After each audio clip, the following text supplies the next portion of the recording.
చంచల్గూడ జైలుకి అయితే చాలా మంది ఫ్యాన్స్ అయితే వచ్చేస్తున్నారు. సో ఇక్కడ వచ్చేసి పల్లవి ప్రశాంత్ లాయర్స్ వచ్చేసి వాళ్ళ యొక్క టీం అయితే చంచల్గూడ జైలుకి అయితే వచ్చేసారు. నాంపల్లి కోర్టు నుండి డైరెక్ట్ చంచల్గూడ జైలుకి అయితే వచ్చేసారు. సో ఇక్కడ వచ్చేసి డాక్టర్ వినోద్ కుమార్ అయితే ఫైనల్గా చెప్పేశారు, పల్లవి ప్రశాంత్ ఈరోజు వచ్చేసి 7:30కి నైట్ 7:30కి అయితే రిలీజ్ అవబోతున్నాడని ఫైనల్గా చెప్పేశారు. సో ఇంత లేట్ ఎందుకైందంటే జైలు యొక్క నియమాలు పద్ధతులు ఉంటాయి, రూల్స్ అండ్ రెగ్యులేషన్స్ ఉంటాయి. అండ్ బెయిల్ కాపీని జైల్లో సబ్మిట్ చేయాల్సిన ఒక ప్రాసెస్ ఉంటుంది.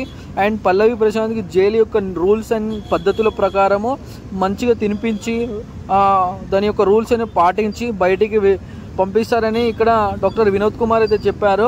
సో ఇప్పుడు వచ్చేసి మన లాయర్స్ అయితే పల్లవి ప్రశాంత్ లాయర్స్ అయితే జైలు లోపలికి అయితే వెళ్తున్నారు. సో ఇక్కడ వచ్చేసి ఫ్యాన్స్ అయితే కొంతమంది అడుగుతున్నారు, పల్లవి ప్రశాంత్ ఎప్పుడు రిలీజ్ అవుతారు, మేము ఎప్పుడు వెళ్ళి చూడాలని అడుగుతూ.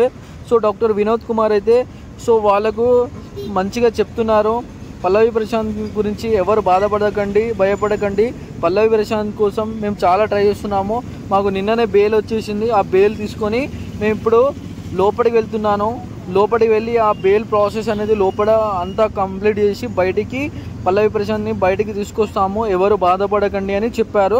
సో ఇప్పుడు వచ్చేసి మనకు జైలు లోపలికి అయితే మన డాక్టర్ వినోద్ కుమార్ లాయర్ అయితే వెళ్తున్నారు.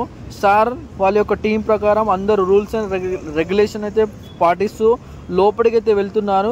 సో లోపల కొంత ప్రాసెస్ ఉంటుంది, ఆ ప్రాసెస్ మొత్తం కంప్లీట్ అయిపోయిన తర్వాత బయటికి వస్తారు అని చెప్తున్నారు.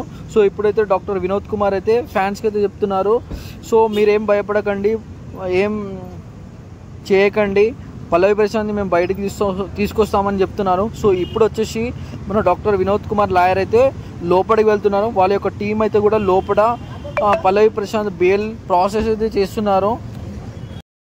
సో ఇప్పుడు వచ్చేసి పల్లవి ప్రశాంత్ లాయర్స్ అయితే లోపలికి అయితే వెళ్తున్నారు. సో ఇక్కడ చూస్తే పల్లవి ప్రశాంత్ లాయర్స్ అయితే వాళ్ళు వచ్చేసి మన అక్కడ ఉన్న పోలీస్ వాళ్ళతో మాట్లాడి అయితే పల్లవి ప్రశాంత్ను బయటకి ఎలా తీసుకురావాలో బెయిల్ని పట్టుకుని హ్యాండ్స్లో పట్టుకొని అయితే లోపలికి వెళ్తున్నారు.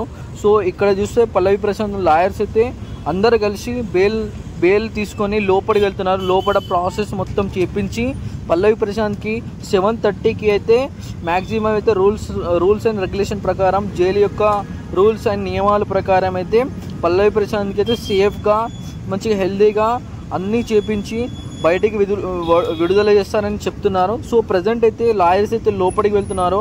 సో పల్లవి ప్రశాంత్ బయటికి వచ్చిన తర్వాత నేను వీడియో చేసి చూపిస్తాను.